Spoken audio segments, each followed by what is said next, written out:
అసమర్థ ప్రభుత్వం కళ్ళు తెప్పించాలని, ఈ అబద్ధపు కాంగ్రెస్ ప్రభుత్వము రేవంత్ రెడ్డి గారిని కళ్ళు తెప్పించాలని, ఈ రేవంత్ రెడ్డి గారికి బుద్ధి రావాలని గౌరవ కేసీఆర్ గారు ఇచ్చిన పిలుపు మేరకు గౌరవ పాల్కొండ నియోజకవర్గ అభివృద్ధి ప్రదాత ప్రశాంత్ రెడ్డి గారి ఆదేశానుసారం భీమ్గల్ మండలం కేంద్రంలోని గాంధీ విగ్రహానికి భీమ్గల్ మండలంలో ఉన్న బీఆర్ఎస్ పార్టీ శ్రేణులు, ప్రజలు, రైతులు పెద్ద ఎత్తున ఈ కార్యక్రమానికి వచ్చిండ్రు.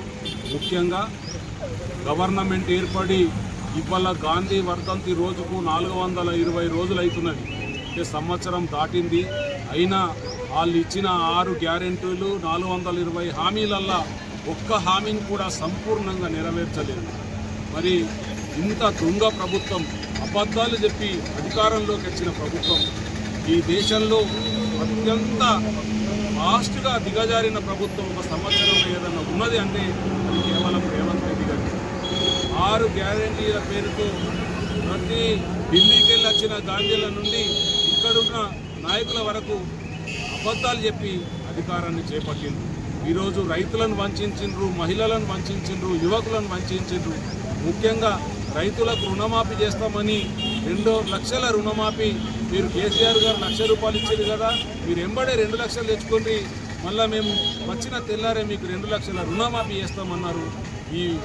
ఈ బాల్కొండ కాన్స్టిట్యున్సీలో ఇంకా 31,000 రైతులకు ఈరోజు రుణమాఫీ కాలేదు. మరి సంపూర్ణంగా ఆ రోజు రైతు భరోసా పేరు మీద 15,000 ఇస్తామన్నారు.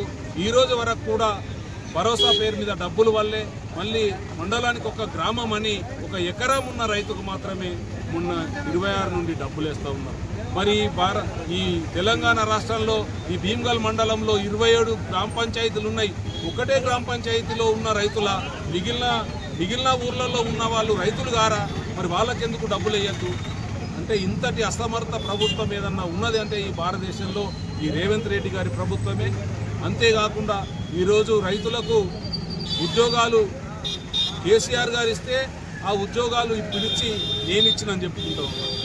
మరి ఇట్లాంటి అనేక ఇప్పటి వరకు 420 రోజులైంది, 420 హామీలు ఉన్నాయి.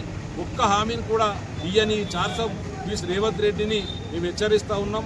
ముఖ్యంగా ఈ భీమ్గల్ ప్రాంతంలో ఉన్న కాంగ్రెస్ లీడర్లు రేవంత్ రెడ్డి కంటే లంగా మాటలు, లపంగా మాటలు మాట్లాడుతూ ప్రశాంత్ రెడ్డి గారు ఇచ్చిన ప్రొసీడింగ్లను అవి తప్పు అని అసత్య ప్రచారాలు చేస్తూ ఉన్నారు.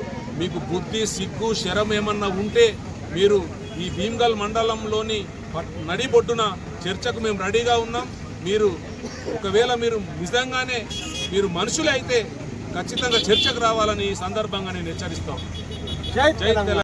ఎప్పటికప్పుడు వార్తలను వీక్షించేందుకు Q9 న్యూస్ ని సబ్స్క్రైబ్ చేసుకోండి, లైక్ చేయండి, షేర్ చేయండి. విలువైన సమాచారాన్ని ముందుగా మీరే తెలుసుకునేందుకు బెల్ బటన్ ని క్లిక్ చేయండి.